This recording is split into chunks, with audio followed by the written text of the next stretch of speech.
أعوذ بالله من الشيطان الرجيم بسم الله الرحمن الرحيم বিতাড়িত মরদুদ শয়তানের ওয়াসওয়াসা থেকে আল্লাহর কাছে পানাহ চাচ্ছি।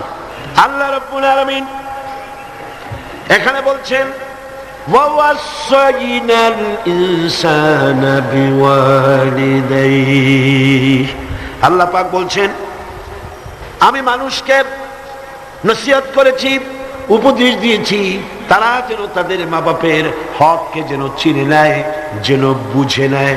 কারণ হলো মানুষের প্রধানতম দায়িত্ব হলো আল্লাহর উপরে ঈমান আনা, আর তারপরে দায়িত্ব হলো আল্লাহর উপরে ঈমান নিষ্ঠা আনুগত্য করার পরে পারিবারিক কর্তব্য পালন হলো প্রথম দায়িত্ব।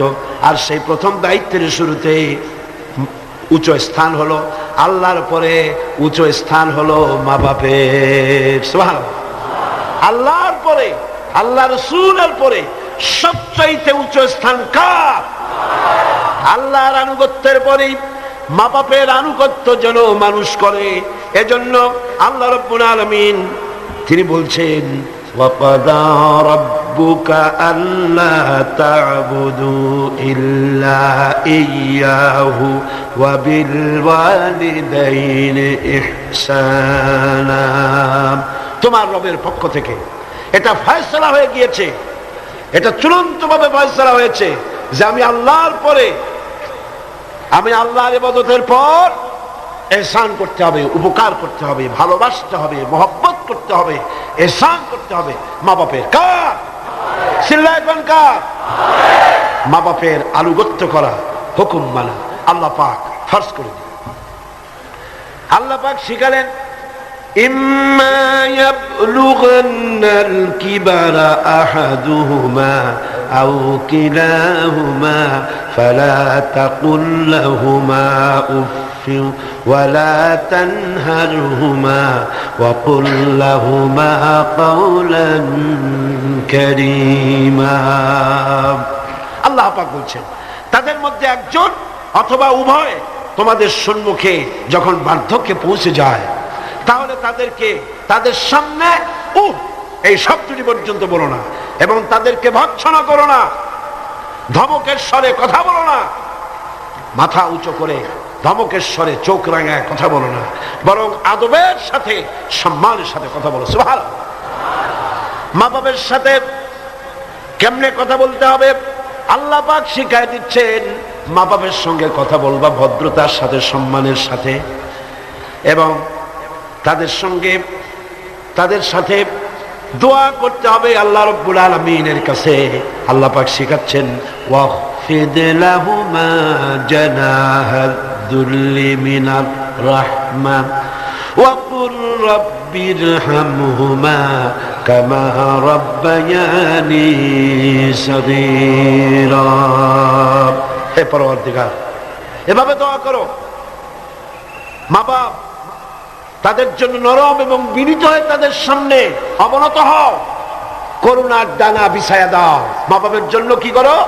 করুণার ডানা বিছায়া দাও, আর তাদের জন্য এইভাবে দোয়া করো, হে আমার রব, আমার শিশুকালে, আমার সহায়হীন সময়, আমার যখন কোনো উপায় ছিল না, পায়খানা করে বিছানায় পায়খানার ভিতরে পড়ে থাকতাম, সাফ করতে আমি পারি না, বলতেও পারি না, আমার ভাষা নাই। শীতের রাতে পেশাবের মধ্যে পড়ে আছি, এত অসহায়, আমি না কাঁদলে কেউ আমার কাছেও আসে না, কথা বলতে পারি না। আমার অসহায় সময় আমার মা বাপ যেভাবে আমাকে স্নেহ করে লালন পালন করেছে, হে আমার মাবুদ, অকৃত্রিম স্নেহ দিয়ে আমাকে যেভাবে লালন করেছে, আয় আল্লাহ তুমি আমার মা বাপকে তোমার রহমতের করে লালন পালন করো। পড়েন সব আমার সাথে, রব্বিরহামহুমা কামা রাব্বায়ানি সগীরা। সবাই পড়েন রব্বিরহামহুমা কামা রাব্বায়ানি সগীরা। আয় আমার রব, আমার মা বাপের উপর রহমত করো, শান্তিতে রাখো। আপনারা প্রত্যেক নামাজের মুনাজাতে আপনারা যখনই দোয়া করবেন এই দোয়াটা পড়বেন, মনে থাকবে? মনে থাকবে? খবরদার ভুলে যাবেন না। সূরা বনী ইসরাঈলের এই দুটি আয়াতের মধ্যে কয়েকটি শিক্ষা পাওয়া যায়। প্রথম হচ্ছে, মুমিনের উপর আল্লাহ রাব্বুল আলামিন আল্লাহর পরে সবচেয়ে বড় অধিকার করে দিয়েছেন পিতামাতার। আল্লাহর পরেই অধিকার কার? পিতামাতার। আল্লাহর ইবাদতের পরই পিতামাতার সাথে ভালো ব্যবহার করার নির্দেশ দিয়েছেন আল্লাহ পাক নিজে। আর 2 নম্বরে, মাতা পিতা বার্ধক্যে উপনীত হলে তাদের মেজাজের ভিতরে কিছুটা রুক্ষতা আসতে পারে, পারে না? মা বাপ যখন, মানুষ যখন বুড়া হয়ে যায় তখন মেজাজ কি ভালো থাকে নাকি? না না, এক পিড়ি সব বিমারি, একটা রোগী এক বার্ধক্য শত রোগের উৎস। নানান রকমের রোগ ব্যাধি আসে, কানে কম শোনে, স্বাস্থ্য ভালো না, মেজাজ খারাপ, এই জন্য তাদের মেজাজটা একটু রুক্ষ হয়ে যায়। সন্তান তাতে যেন বিরক্ত না হয়, খুশির সাথে বরদাস্ত করতে হবে, এমনকি ওহ শব্দটি বলা যাবে না।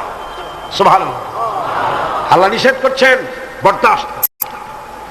অনেক লোক আছে, মা বাবা বুড়ো হয়ে গেছে, আর এই বুড়ো হয়ে যাওয়ার পর বিরক্ত হয়ে সন্তান বলতে থাকে, এই বুড়িটা মরে না কেন, বুড়াটা মরে না কেন? বলেন নাউজুবিল্লাহ, মরে না কেন?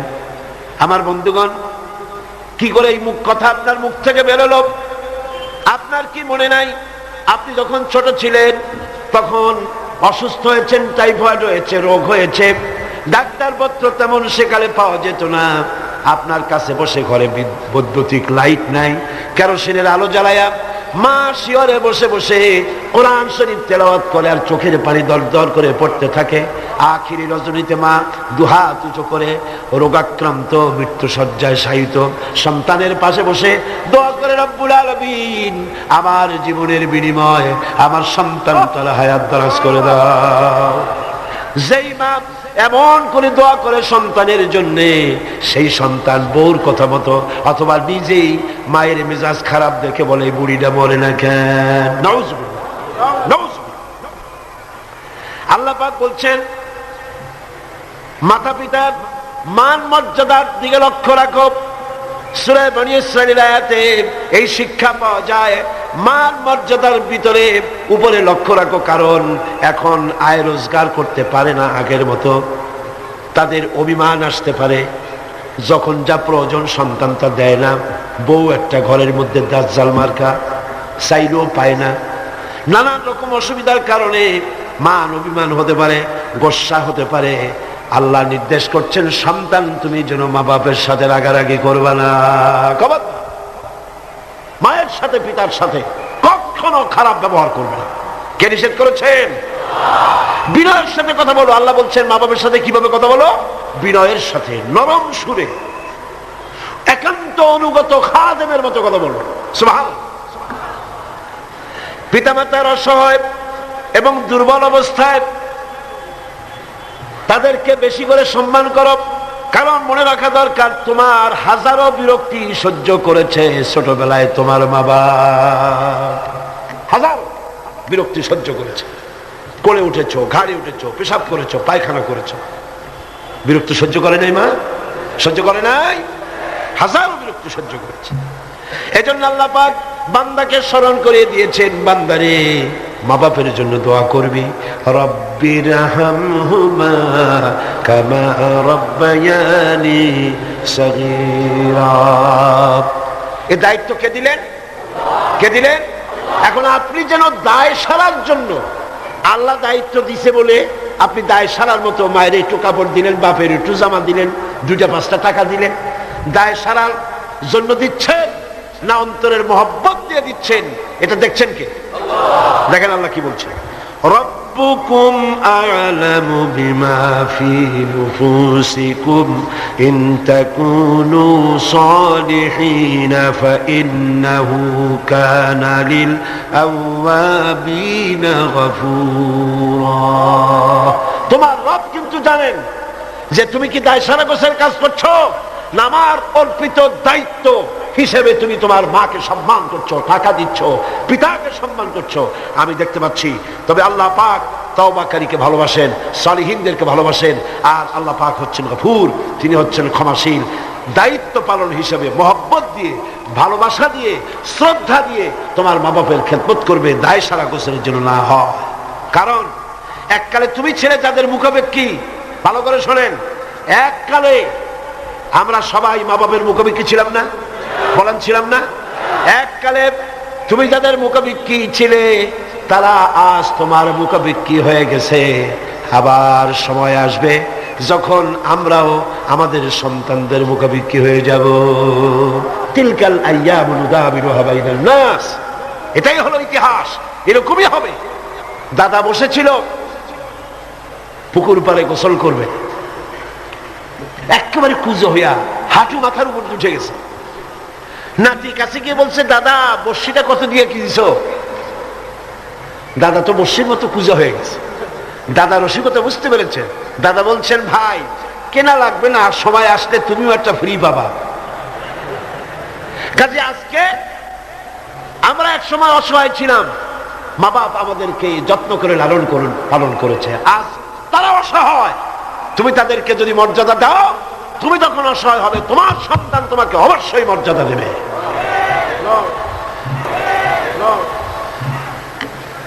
সূরা বাকারায় একটি আয়াতে আল্লাহ রাব্বুল আলামিন এভাবে বলেছেন, লা তা'বুদুনা ইল্লাল্লাহ ওয়া বিল ওয়ালিদাইনি ইহসানা। আল্লাহ ছাড়া কারো উপাসনা করো না এবং পিতামাতার সাথে অবশ্যই সদ্ব্যবহার করবে। সূরা বনী ইসরাঈলে বললেন, সূরা বাকারার মধ্যে বলছে। এবার বলছেন সূরা আনকাবুতে, ওয়া ওয়াসাইনাল ইনসানা বিওয়ালিদাইহি হুসনা। কত জায়গায় বলতেছেন আল্লাহ, আমি সমগ্র মানব মণ্ডলীকে তাদের পিতামাতার সাথে সদ্ব্যবহার করার জন্য উপদেশ দিচ্ছি, নির্দেশ দিচ্ছি। পৃথিবীর সমস্ত মানুষকে, এখানে মুসলমান বলা হয় নাই, গোটা বিশ্বের মানব মণ্ডলীকে আল্লাহর পক্ষ থেকে নির্দেশ করা হচ্ছে মা বাপের প্রতি শ্রদ্ধাশীল হও। সূরা কাহফে বলা হয়েছে, ওয়া ওয়াসাইনাল ইনসানা বিওয়ালিদাইহি ইহসানা হামালাতুহু উম্মুহু কুরহা ওয়া ওয়াদাআতুহু কুরহা ওয়া হামলুহু ওয়া ফিসালুহু 30 শাহরা। আমি মানব গোষ্ঠীকে নির্দেশ করেছি, তোমার পিতামাতার ইহসান করো। তোমার মা তোমাকে গর্ভে ধারণ করেছে অত্যন্ত কষ্টের সাথে, আর ডেলিভারিও করেছে অত্যন্ত কষ্টের সাথে, আর 30টি মাস ধরে নিজের বুকের দুগ্ধ দিয়ে খাওয়াইয়া তোমার মানুষ করছে। খবরদার মা বাবার সঙ্গে নাফরমানি করো। মায়ের পেটের ভিতরে যখন সন্তান থাকে, পেটের ভিতরে যখন সন্তান থাকে, সন্তান নড়াচড়া করতে থাকে, মা বাবার স্বাভাবিক, মায়ের স্বাভাবিক অবস্থা তখন আর থাকে না।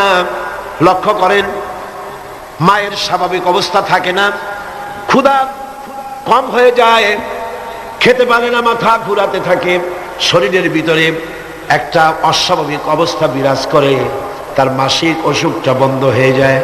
আল্লাহ রাব্বুল আলামিন তাকে খাওয়াবার জন্য, পেটের ভিতরে সন্তান বড় হচ্ছে, এই সন্তান খাবে কি, সেজন্য আল্লাহ রাব্বুল আলামিন মায়ের নাভির সঙ্গে আর সন্তানের নাভির সঙ্গে একটা তার লাগায় দিয়া মায়ের মাসিক রক্তগুলি, এগুলি সন্তানের শরীরের ভিতরে সন্তানের শরীরকে দিয়ে আল্লাহ পাক বড় বানায় দেন। আর মা তখন দুর্বল হতে থাকে। এই সময় মাকে সবচাইতে বেশি ভালো খাবার দেওয়া উচিত। আমার দেশে মানুষেরা বোঝে না, পৃথিবীতে অপুষ্টিজনিত রোগে সবচাইতে ভোগে পৃথিবীর মধ্যে নারী মেয়ে লোকেরা। সবচাইতে অপুষ্টিজনিত রোগে কারা ভোগে? মেয়ে লোকেরা। সেদিকে আপনাদের লক্ষ্য রাখা দরকার। আপনার সন্তান ধারণ করেছে, আপনার বংশকে রক্ষা করার দায়িত্ব পালন করছে স্ত্রী। তার সন্তান, তার পেটে যখন সন্তান এসেছে তখন তাকে ভিটামিন খেতে দিতে হবে, ক্যালসিয়াম খেতে দিতে হবে, দুধ খেতে দিতে হবে, মাছ খেতে দিতে হবে, শাক খেতে দিতে হবে, গোশত খেতে দিতে হবে, ভালো ভালো খাবার তাকে দিতে হবে। এটা দেওয়া দায়িত্ব আপনার। তার রক্তগুলি সব সন্তানের মধ্যে চলে যাচ্ছে। এখন দেখুন আল্লাহ রাব্বুল আলামিন কি করছেন, রক্তগুলি নাভির ভিতর থেকে পাইপের মধ্য থেকে শরীরের মধ্যে আল্লাহ দিয়ে দিচ্ছেন, মুখের মধ্যে দিয়ে আল্লাহ খাওয়ার নাই, মুখটাকে আল্লাহ পাক পবিত্র রেখে দিলেন যাতে করে দুনিয়া আসার পরে বান্দা যেন ওই পবিত্র মুখ দিয়ে আল্লাহ রাব্বুল আলামিনের নামের জিকির করতে পারে। দুনিয়া যখন আসলো, সন্তান যখন দুনিয়া আসলো, লাইনটা কেটে গেল। কয়টা লাইন ছিল বুঝেন না কথা? মার পেটের মধ্যে লাইন ছিল কয়টা খাবারে? একটা লাইন ছিল। যখন দুনিয়া আসলো সঙ্গে সঙ্গে লাইনটা কেটে দেওয়া হলো। দাত্রীতে কাটুক, নার্সে কাটুক, ডাক্তারে কাটুক, লাইনটা তার কেটে দেওয়া হলো। খাবারের লাইন ছিল, লাইন কাটা। এখন কি খাবে? দেখুন আল্লাহ রাব্বুল আলামিনের কুদরত কত। মায়ের খেদমত কেন করবেন? পেটের মধ্যে বসে তার রক্ত খেয়েছেন, তার রক্ত দিয়ে আপনার শরীর বড় হয়েছে। আর দুনিয়া আসার পর যখন একটা লাইন কেটে দেওয়া হলো, লাইন একটা কেটে গেল, আল্লাহ পাক বুকের মধ্যে দিয়া মায়ের বাচ্চার মুখের মধ্যে ডবল লাইন চালু করে দিলেন। ডবল লাইন চালু করে দিয়েছেন, দুধ এসে গিয়েছে। এই দুধ সৃষ্টি করেছেন কে? সন্তান ক্ষুধা লাগলে বলে চাইতে পারে না, বলতে পারে না।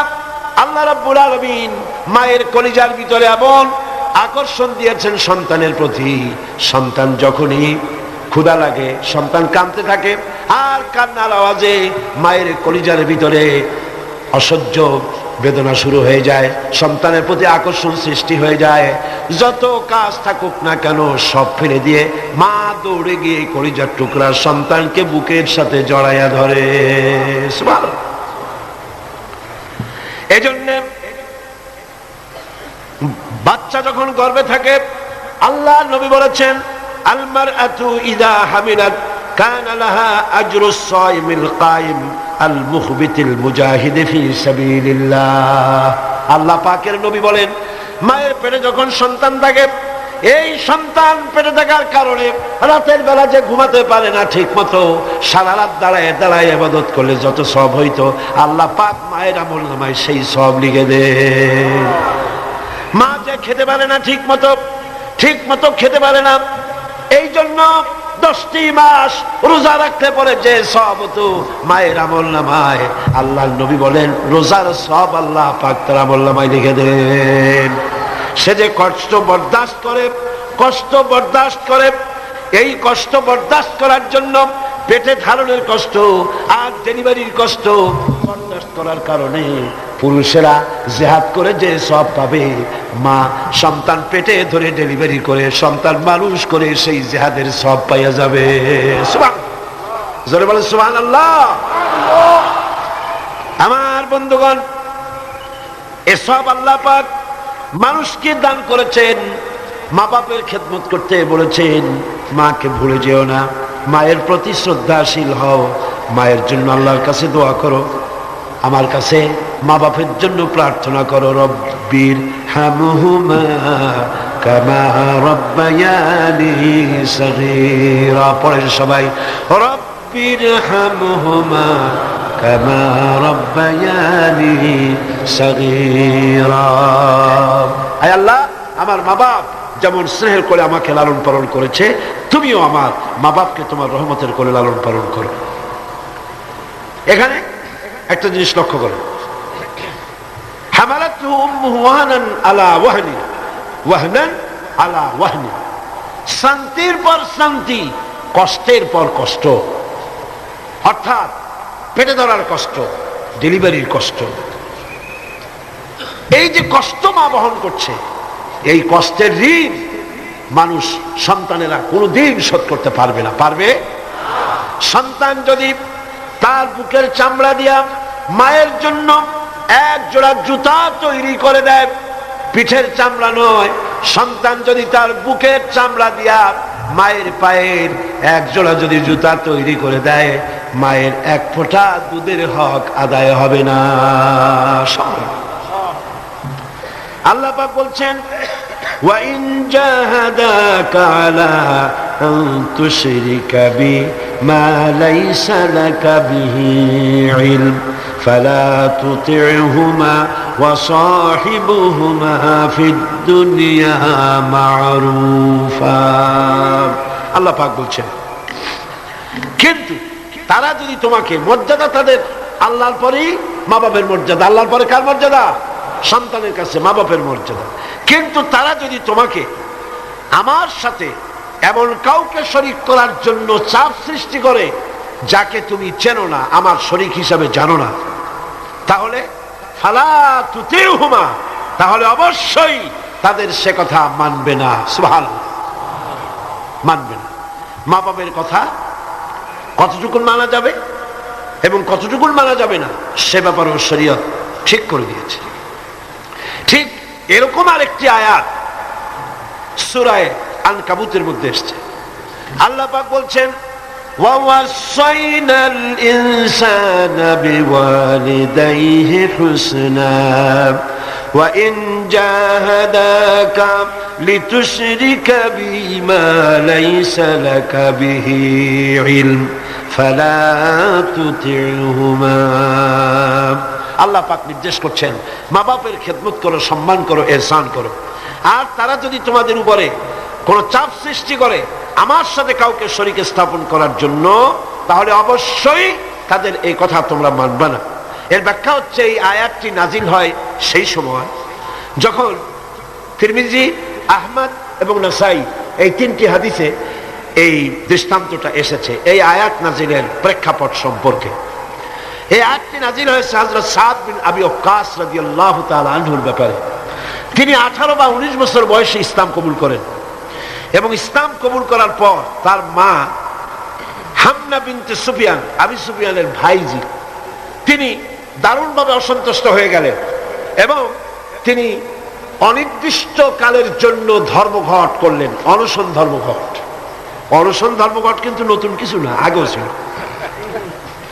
এই অনশন ধর্মঘট শুরু করল এই কথা বলে যে যতক্ষণ পর্যন্ত তার ছেলে সাদ বিন আবি ওয়াক্কাস যতক্ষণ পর্যন্ত আল্লাহর প্রতি ঈমান প্রত্যাহার করে শিরকিয়াতের দিকে ফিরে না আসবে ততক্ষণ পর্যন্ত তিনি অনশন ভাঙবেন না, তিনি কিছু খাবেন না। তার মা দলিল হিসাবে পেশ করলেন ছেলের সামনে যে, দেখো পুত্র, তোমার কোরআন অনুযায়ী আমার হুকুম মানা, আল্লাহর হুকুম, আমার হুকুম তোমাকে মানতে হবে। আর আমার সাথে নাফরমানি করার অর্থ হচ্ছে আল্লাহর সাথে নাফরমানি করা। আল্লাহ অর্ডার করেছে আমার হুকুম তোমাকে মানতে হবে। এখন তুমি ওই তাওহীদকে ছেড়ে দিয়ে এই শিরকিয়াতের দিকে, আমি যেদিকে আছি সেদিকে ফিরে আসো। হযরত সাদ বিন আবি ওয়াক্কাস রাদিয়াল্লাহু তাআলা আনহু তিনি অত্যন্ত পেরেশান বোধ করলেন যে আমি এখন করবোটা কি। তিনি রাসূল করিম সাল্লাল্লাহু আলাইহি ওয়াসাল্লামের খেদমতে হাজির হলেন এবং ঘটনার বর্ণনা করলেন। এই ঘটনা যখন বর্ণনা তিনি করলেন রাসূলের কাছে, তখন সূরা আনকাবুতের এই আয়াত নাজিল হলো, وَوَصَّيْنَا الْإِنسَانَ بِوَالِدَيْهِ حُسْنًا। উপদেশ দেওয়া হয়েছে মানব গোষ্ঠীকে তারা যেন তার মা বাপের প্রতি ইহসান করে, উপকার করে। কিন্তু وَإِنْ جَاهَدَاكَ لِتُشْرِكَ بِي مَا لَيْسَ لَكَ بِهِ عِلْمٌ فَلَا تُطِعْهُمَا। কিন্তু তারা যদি তোমার উপরে শিরক করতে চাপ সৃষ্টি করে অবশ্যই তাদের অনুসরণ করবা না। খবরদার, মা বাপ যদি আল্লাহর হুকুমের বাইরে যদি কিছু বলে সেই হুকুম মা বাপের পালন করা, জোরে বলেন, পালন করা যাবে না। কোন অবস্থাতেই মা বাপের সেই হুকুম পালন করা যাবে না। আয়াতটির ব্যাখ্যা হচ্ছে যে মা বাপের হক তো সবচাইতে বেশি, কোনো সন্দেহ নেই। কিন্তু সেই মা বাবাই যদি মানুষকে শিরক করতে বলে তাহলে এই শিরক করতে পারবে না। কারণ হলো আল্লাহ পাকের সাথে কাউকে শরীক স্থাপন করা যাবে না।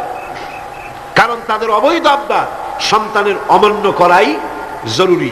এর দলিল হচ্ছে মা লাইসা লাকা বিহি ইলম, যে ব্যাপারে তোমার জানা নাই, আল্লাহর সাথে শরীক করবা এরকম কোন শরীকদার এই পৃথিবীতে কেউ নাই এবং এ সম্পর্কে তুমি জানোই না। সুতরাং তুমি আল্লাহর সাথে মা বাবার কথা মতো কাউকে শরীক স্থাপন করতে পারবে না। তাই মা বাবা যদি ভুলের উপরে থাকে তাহলে সন্তান সেই ভুলকে মানতে পারবে না, সন্তান সেই ভুলকে মানবে না। মা বাপ যদি ছেলে ইসলাম কবুল করেছে, মা বাপ ইসলাম কবুল করে নাই, এমন অবস্থা যদি হয় তাহলেও সেই মা বাপের সাথে খারাপ ব্যবহার করা যাবে না। ব্যবহার করতে হবে কি? ভালো ব্যবহার। কি করতে হবে? এই ভালো ব্যবহার সম্পর্কে রাসূল করিম সাল্লাল্লাহু আলাইহি ওয়াসাল্লামের কাছে প্রশ্ন করা হলো, আইয়ুল আমালি আহাব্বু ইলাল্লাহি তাআলা, আল্লাহর কাছে সবচাইতে ভালো আমলটা কি? রাসূল করিম সাল্লাল্লাহু আলাইহি ওয়াসাল্লাম জবাব দিলেন, আসসালাতু আলা ওয়াক্তিহা, নামাজ তার ওয়াক্ত মতো আদায় করা, এটাই হলো সবচাইতে ভালো আমল। সাহাবী প্রশ্ন করলেন, তারপরে কি? রাসূলুল্লাহ বললেন, বিররুল ওয়ালিদাইন, মা বাপের খেদমত করা, এটাই হলো সবচাইতে ভালো কাজ। আরেকজন প্রশ্ন করলেন, মান আহাক্কুন নাসি বিহুসনি সাহাবাতি, হে রাসূল, সবচাইতে আমার কাছে ভালো ব্যবহার পাওয়ার হক কার? আল্লাহর নবী বলেন, উম্মুক, তোমার মা। সাহাবী প্রশ্ন করলেন, সুম্মা মান, এরপরে কে? রাসূল বললেন, উম্মুক, তোমার মা। তারপরে কে? হুজুর বললেন, তোমার মা। তারপরে কে? হুজুর বললেন, তোমার পিতা। মার মর্যাদা কয় গুণ বাড়লো? কয় গুণ বাড়লো? 3 গুণ বেড়ে গেল। কার চাইতে? বাপের চাইতে মায়ের মর্যাদা কয় গুণ? 3 গুণ বেশি বেড়ে গেল।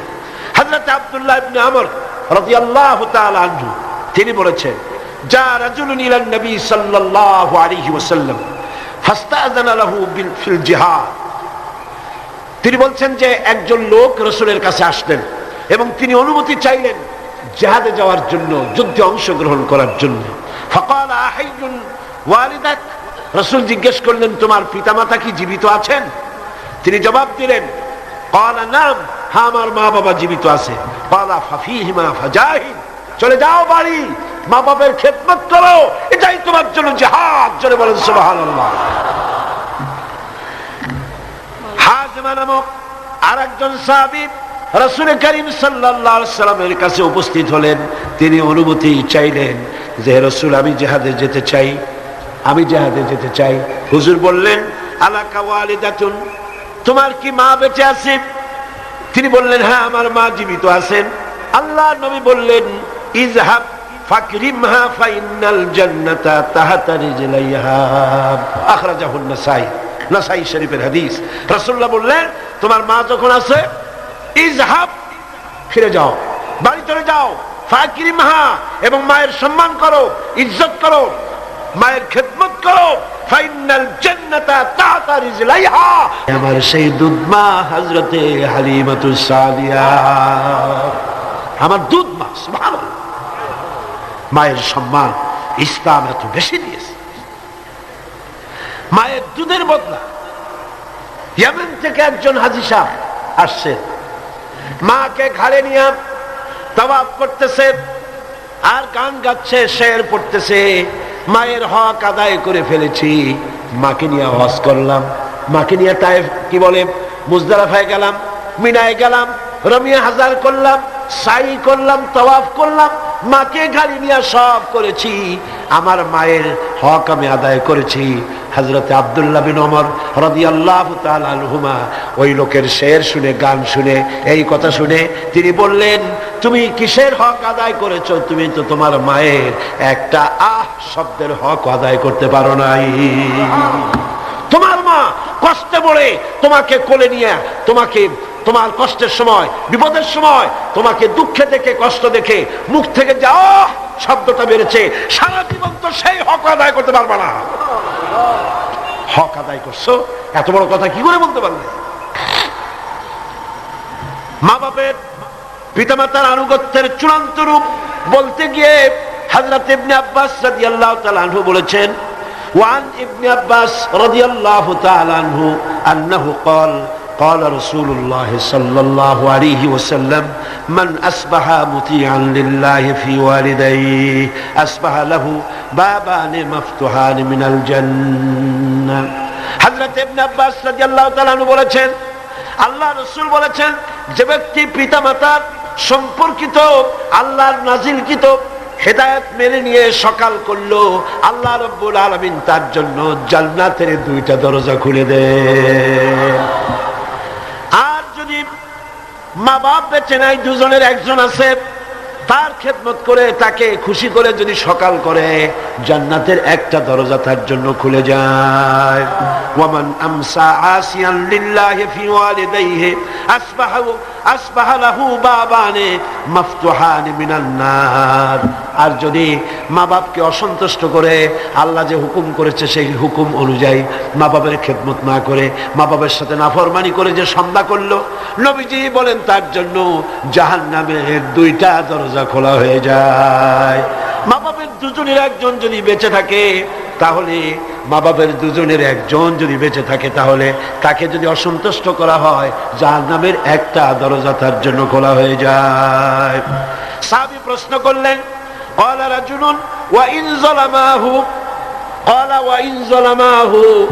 তিনবার রাসূলুল্লাহ বললেন। ওই ব্যক্তি জিজ্ঞেস করলেন, হুজুর মা বাপ যদি আমার উপরে জুলুম করে? রাসূলুল্লাহ বলেন, জুলুম যদি করেও? তারপরে সে বলছে, যদি আমার উপরে জুলুম করে? হুজুর বলেন, জুলুম যদি করেও? আবার প্রশ্ন করলেন, আমার উপরে মা বাপ যদি জুলুম করে? রাসূলুল্লাহ বলেন, জুলুম যদি করেও খবরদার তুমি মা বাবার সাথে নাফরমানি করবে না। সুবহানাল্লাহ। মা বাবার খেদমত করো, কপাল খুলে যাবে। কি খুলে যাবে?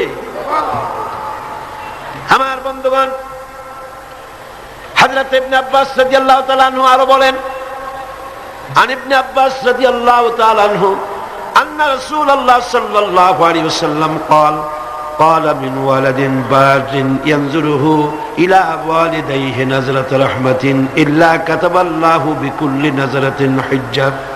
আল্লাহর নবী বলেন, হযরত ইবনে আব্বাস রাদিয়াল্লাহু তাআলা আনহু বর্ণনা করেছেন, রাসূলুল্লাহ বলেছেন, কেউ যদি তার মা বাপের দিকে যদি মহব্বতের নজরে, ভালোবাসার নজরে যদি তাকায়, তাহলে তার আমলনামায় একটা কবুল হজের সব আল্লাহ পাক আমলনামায় লিখে দিবেন। একজন প্রশ্ন করলেন, যদি এক সাহাবী প্রশ্ন করলেন, ইয়া রাসূলুল্লাহ, যদি কোন সন্তান তার মা বাপের দিকে দৈনিক 100 বার তাকায় তো কি হবে? আল্লাহ নবী বললেন, জেনে রাখো, 100 বার যদি দৈনিক মা বাপের দিকে রহমতের নজরে, ভক্তির নজরে, ভালোবাসার নজরে যদি তাকাও, আল্লাহ পাক তোমার আমলে 100 কবুল হজের সব লিখে দিবে। আল্লাহর ভান্ডে কোনো অভাব নাই। তাই বলে আবার কেউ মনে করেন না যে হজ যখন ফরজ আছে, এত কষ্ট করে টাকা টাকা খরচ না করিয়া মহব্বতের নজরে বাপের দিকে তাকায় থাকে, এতে কিন্তু কাম হবে না। উল্টা পাল্টা চিন্তা করবেন না, চিন্তাটা ঠিক মতো করে। হজ যার উপর ফরজ হয়েছে, যাই আদায় করতে হবে।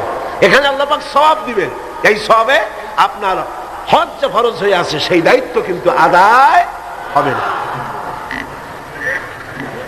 আর মা বাবার খেদমত যদি করেন, তাহলে আপনার দুনিয়ার ফায়দাটা কি? রাসূলুল্লাহ বলেছেন, আন আনাস ইবনে মালিক রাদিয়াল্লাহু তাআলা قال قال رسول الله صلى الله عليه وسلم من سره أن يمد له في عمره ويزداد له في رزقه فليبر والديه وليصل رحمه رواه أحمد।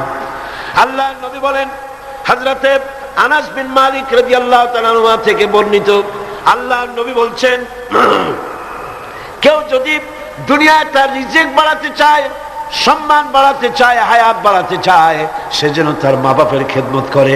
মা বাপের খেদমত যারা করবে, মা বাপের সম্মান যারা করবে, আল্লাহ পাক তার রিজিকে বরকত দান করে দিবেন।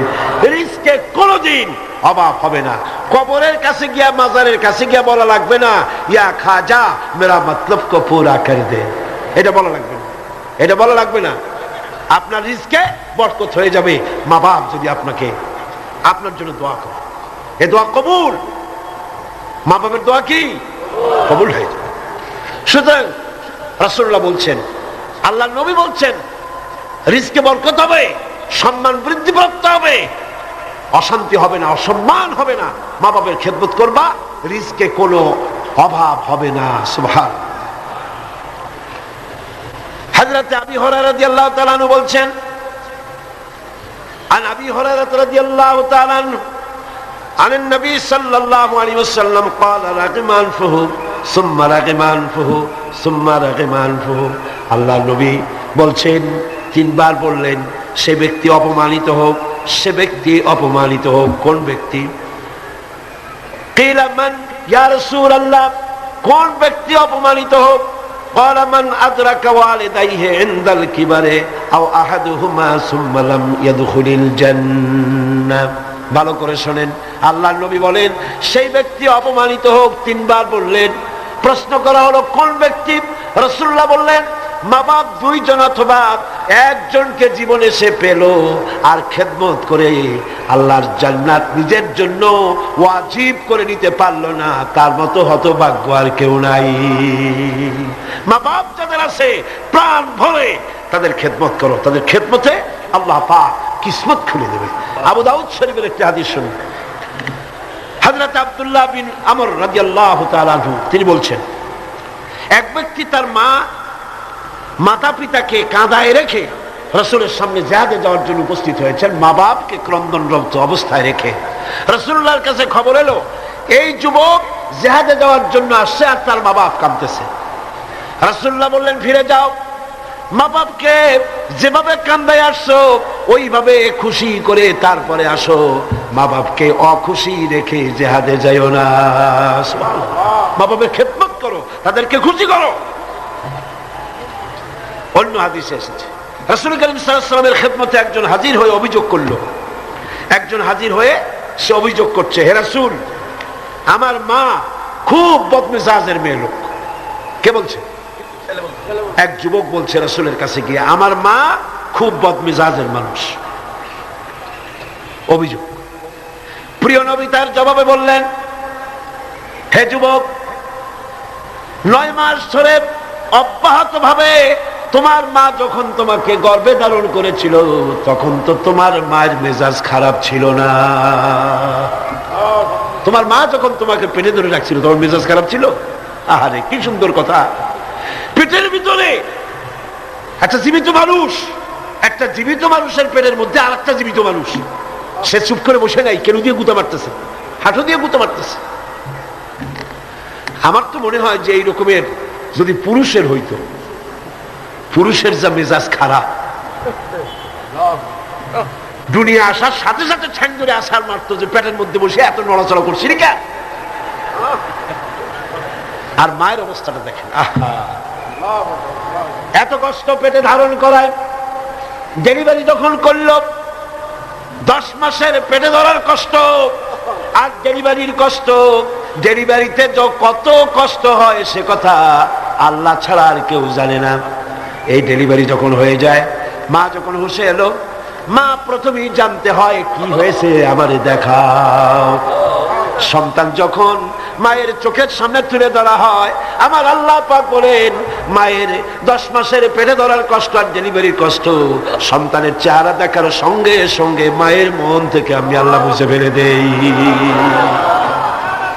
রাসূলুল্লাহ বলছেন, ও যুবক, আজকে তুমি বলতেছো তোমার মায়ের মেজাজ খারাপ, কিন্তু 9 মাস যখন পেটের মধ্যে তুমি ছিলা তখন তোমার মেজাজ খারাপ হয় নাই।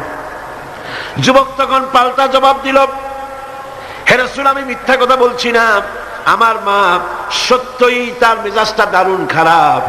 হুজুর বললেন, সে যখন রাতের পর রাত জাগতো আর তোমারে দুধ খাওয়াইতো, তোমার মা গভীর রাতে ঘুমায় আস, তুমি চিৎকার করতেছো, ঘুম ভাঙা তোমারে কোলে নিয়ে দুধ খাওয়াইলো, 2.5 বছর পর্যন্ত জ্বালাইছো মায়ের বুকের দুধ খাইয়া, দিনে দুপুরে রাত্রে কত কষ্ট দিছো, তখন তো তোমার মায়ের মেজাজ খারাপ ছিল না।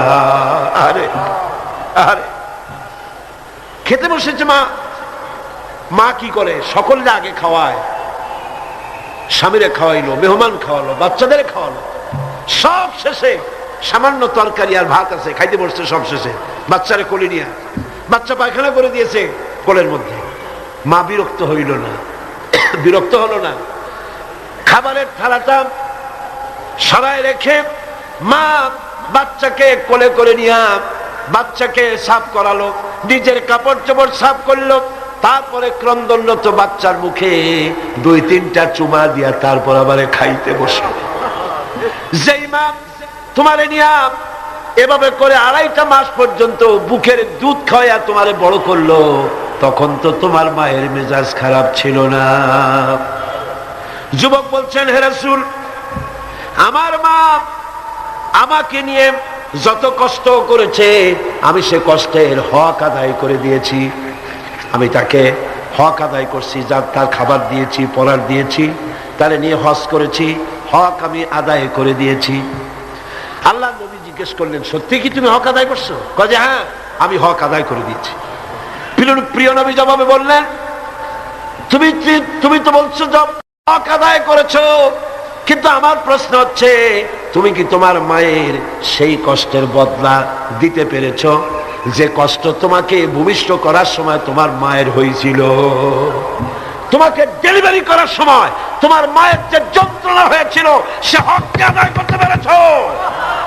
কিয়ামত পর্যন্ত আদায় করতে পারবে না। খবরদার, মা বাবার সঙ্গে নাফরমানি করবে না। মাতা পিতার সাথে যারা নাফরমানি করে তাদের কপাল পুড়ে যায়। একজন প্রশ্ন করেছেন, হে রাসূল, আমার মা বাপ তো জীবিত নাই, আমি খেদমত কিভাবে করব? কিভাবে তাদের খেদমত করব? আমি তো বেয়াদবি করে ফেলেছি, অনেক নাফরমানি করেছি, করবোটা কি? এখন আমার উপায় কি? রাসূল করিম সাল্লাল্লাহু আলাইহি ওয়াসাল্লাম বলেছেন, এর জন্য উপায় আছে, 4টা পদ্ধতি আছে। 4 পদ্ধতিতে মা বাপের মৃত্যুর পরে তাদের খেদমত করা যায়। কয়রকম? কয়টা পদ্ধতি? মুখস্থ করেন। মা বাপের সাথে যারা নাফরমানি করেছেন অথবা করেন নাই, মা বাপ মরে গেছে, এখনো আপনার দায়িত্ব আছে। কয়টা? 4টা। খিসালুন আরবা, 4টা পদ্ধতি আছে। আদ-দুআউ লাহুমা ওয়াল ইস্তিগফারু লাহুমা ওয়াল ইনফাযু আহাদিহিমা ওয়া ইকরামু সাদীকিহিমা। 4টা পদ্ধতিতে মৃত্যু মা বাপের খেদমত আপনি করতে পারেন। 1 নম্বরে হলো তাদের জন্য দোয়া করেন, সূরা ফাতিহা পড়েন, সূরা ইখলাস পড়েন। 3 বার সূরা ইখলাস পড়বেন, 1 বার কোরআন শরীফ খতম করার সওয়াব হয়ে যাবে। 1 বার সূরা ইয়াসিন পড়বেন, 10 বার কোরআন শরীফ খতম করার সওয়াব আমলনামায় লাগা হয়ে যাবে। দরুদ শরীফ পড়েন, এগুলি বলে মা বাবার জন্য দোয়া করেন। আর বলেন, রব্বিরহামহুমা কামা রাব্বায়ানি সগীরা। মা বাবার জন্য দোয়া করেন। 1 কয়টা পদ্ধতি? কয়টা? 1 নম্বরে হলো দোয়া করা। 2 নম্বরে ইস্তিগফার, মা বাবার জন্য ক্ষমা চাওয়া আল্লাহর কাছে। আল্লাহকে বলতে হবে, রব্বুল আলামিন, আমার মা বাপ মানুষ, অন্যায় করেছে, ভুল করেছে, গুনাহ করেছে, গুনাহ হইতে পারে। আল্লাহ তুমি দয়া করে আমার মা বাপের জিন্দেগির গুনাহ খাতা মাফ করে দাও। বলেন আমিন। আরো বলতে হবে, আল্লাহ পাক, আমার মা বাপ জীবনে যত গুনাহ করেছে তাদের জীবনের সাইয়্যাত গুলি হাসানাত দিয়া তুমি বদলাইয়া দাও। তুমি যদি ইচ্ছা করো তাহলে তো আমার মা বাপ যে গুনাহ করছে এই গুনাহগুলি তুমি নেকির পাল্লায় নেক বানায় উঠাই দিতে পারো। পারে না? পারে না? সেভাবে দোয়া করো। 3 নম্বরে তাদের ওয়াদা পূরণ করো। মা বাপ যে সব ওয়াদা করে গেছেন, পূরণ করতে পারেন নাই, মা বাপের ওয়াদাগুলি পূরণ করে দাও। 4 নম্বরে মা বাপের যেসব বন্ধু আছে, মায়ের যেসব বান্ধবী আছে, তাদের সঙ্গে সম্মানজনক আচরণ করো। মাঝে মধ্যে তাদেরকে হাদিয়া দিও। পিতার আত্মীয়দের, পিতার বন্ধুদের সাথে বাপের মতো শ্রদ্ধা করো, সম্মান করো। সুবহানাল্লাহ, সুবহানাল্লাহ। রাসূলকে প্রশ্ন করা হয়েছে, হুজুর, আমি তো অনেক গুনাহ করে ফেলছি, আমার উপায় কি? হুজুর বললেন, মায়ের খেদমত করো। শুনতেছেন কথা? শুনতেছেন? আমি অনেক গুনাহ করেছি, আমার উপায় কি? হুজুর বললেন, মায়ের খেদমত করো। তিনি বললেন, হুজুর, আমার তো মা বেঁচে নাই, এখন আমার উপায় কি? হুজুর কন, যাও খালার খেদমত করো, মায়ের গন্ধ খালার গায়ে দিয়ে আসে। সুবহানাল্লাহ। ভাইরা আমার, মা বাবার সঙ্গে যারা দুর্ব্যবহার করে এই দুনিয়ায় তাদেরকে আল্লাহ রাব্বুল আলামিন শাস্তি দিবেন। আর পরকালের শাস্তি তো তাদের জন্য রয়েই গেছে। দুনিয়ার শাস্তিও আছে আর পরকালের শাস্তিও তাদের জন্য রয়ে গেছে। মা বাপের দোয়া অবশ্যই কবুল। 3 জনের দোয়া মুস্তাজাবুদ দাওয়া। 3 জন। কয়জন? 3 জন। পীর সাহেবের দোয়া, মৌলানা সাহেবের দোয়া, সুফি সাহেবের দোয়া কবুল হইতেও পারে, নাও হইতে পারে। কোনো গ্যারান্টি নেই, গ্যারান্টি নেই। হইতেও পারে, নাও হইতে পারে। কিন্তু আল্লাহর নবী 3 জনকে গ্যারান্টি দিয়েছেন, মুসাফির, প্রবাসী, তার দোয়া কবুল হবে। যেমন পাকিস্তান থেকে জামে আশরাফিয়ার মুহতামিম হযরত মাওলানা ফজলুর রহিম সাহেব এখানে উপস্থিত হয়েছেন, কসরের নামাজ পড়ছেন। প্রবাসী মুসাফিরের দোয়া কবুল হবে, বলেন সুবহানাল্লাহ। আবার মাজলুম ব্যক্তি, অত্যাচারিত ব্যক্তি যদি দোয়া করে আল্লাহ পাক তার দোয়া মঞ্জুর করে নেবেন। আর মা বাপ যদি সন্তানের জন্য দোয়া করে অবশ্যই সেই দোয়া কবুল হয়ে যাবে। অবশ্যই মা বাপের দোয়া কবুল, কোনো সন্দেহ নাই, লা শাক্কা ফি ওয়ালা রাইবা ফি। মা বাপ দোয়া করলে কবুল হবেই হবে, সুবহানাল্লাহ। এখন এই আয়াতের শেষ দিকে আল্লাহ পাক বলছেন ফালা তুতিউহুমা ওয়া সাহিবুহুমা ফিদ দুনিয়া মারুফা।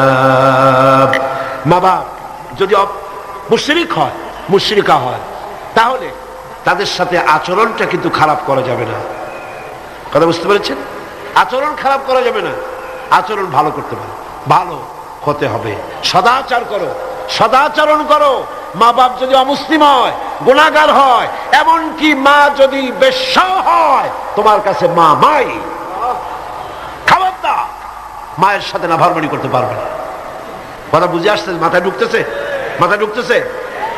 এবার দেখুন হযরত আসমা বিনতে আবি বকর রাদিয়াল্লাহু তাআলা আনহা, তিনি বলছেন আন আসমা বিনতে আবি বকর রাদিয়াল্লাহু তাআলা আনহা قالت قدمت علي امي وهي مشركه في عهد رسول الله صلى الله عليه وسلم।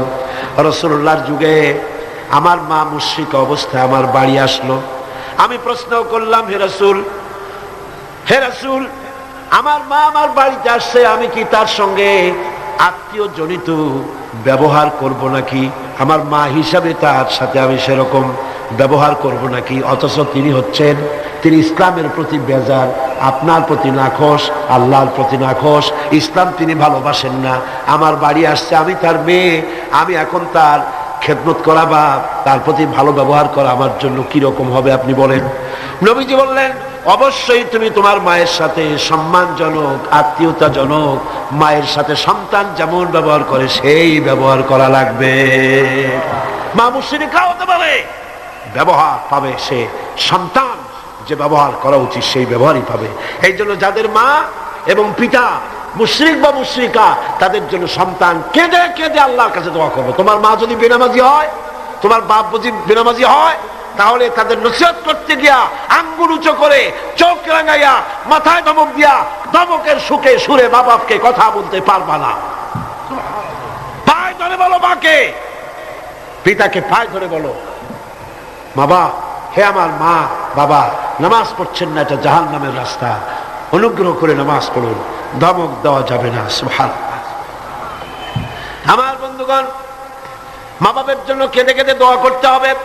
যাদের মা বাপ এরকম, ইসলাম সহ্য করতে পারে না, আল্লাহ সহ্য করতে পারে না, রাসূল সহ্য করতে পারে না, এটা তো সেই যুগে ছিল, কিন্তু বর্তমান যুগেও আছে না? নাই আছে কিনা? এই মাহফিলও বহুত মহিলা এভাবে চিঠি আমাকে লিখেছেন, মাহফিলে আসে কিন্তু স্বামী তা বরদাস্ত করতে পারে না, কিন্তু সিনেমায় গেলে কোনো খারাপ কিছু বলে টলে না, সেখানে যাও, মাহফিলে যাও। ছেলে ইসলামী ছাত্র শিবির করে, অসহ্য, টাকা বন্ধ করে দাও, লেখাপড়া বন্ধ করে দাও, সহ্য হয় না। ইসলামী ছাত্রী সংস্থা করে, মৌলবাদী হয়ে গেছে, পয়সা দেয় না, খাবার দেয়। হায় রে কপাল পোড়া বাপ, তোমার তো চিন্তা করা উচিত, তোমার ছেলে সে তো কমিউনিস্ট আন্দোলন করে না, তোমার ছেলে তো সিনেমায় যায় না, তোমার ছেলে তো girls high school, girls college ছুটির সময় এতিমের মতো মেয়েদের দিকে তাকায় থাকে না। তোমার ছেলে মাস্তানি করে না, চাঁদাবাজি করে না, ইসলামী ছাত্র শিবির করে, ইসলামী ছাত্রী সংস্থা করে, পবিত্র সংগঠন করে। তুমি তো সেজদা দিয়ে কাঁদবা, আল্লাহ আমার ছেলে ভালো কাজ করতেছে। ঠিক কিনা? জোরে বলেন ঠিক কিনা? আমার বন্ধুগণ, মা বাবার জন্য দোয়া করতে হবে, মা বাবার জন্য দোয়া করতে হবে। রব্বির হামহুমা কামা রাব্বায়ানি সগীরা, খুব মিষ্টি করে ভালো করে পড়েন, রব্বির হামহুমা কামা রাব্বায়ানি সগীরা। হযরতে আবু হুরায়রা রাদিয়াল্লাহু তাআলা আনহু ইসলাম গ্রহণ করার পর দীর্ঘদিন যাবৎ তার মা ইসলাম কবুল করেন।